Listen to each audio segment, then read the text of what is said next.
When most people think of Jamestown, they imagine a band of brave settlers landing in 1607, driven by faith and the dream of freedom in a new world.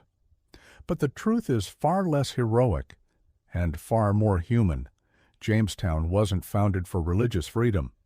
The men who came weren't pilgrims seeking refuge.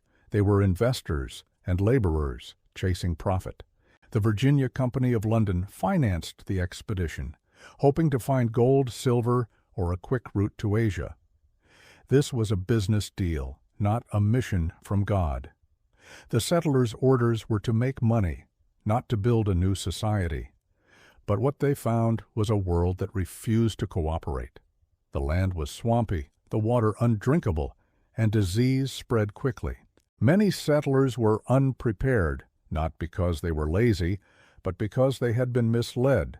Most were gentlemen or craftsmen who expected wealth, not hard labor. They spent their early months searching for treasure instead of planting crops.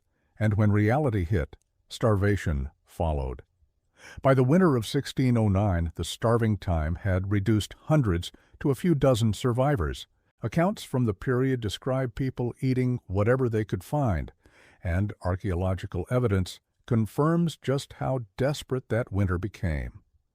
Jamestown's early years were not a story of triumph, they were a struggle to stay alive. And yet, from that struggle came endurance. When John Rolfe introduced tobacco a few years later, the colony finally found stability. Tobacco turned Jamestown into a profitable outpost and ensured England's foothold in America. Success came not from divine purpose, but from persistence and painful trial and error. The real story of Jamestown isn't about religious freedom or easy victory.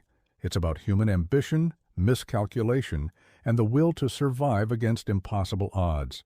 When we peel back the myths, we find not a legend, but the raw beginning of English America, born from hardship, not heroism.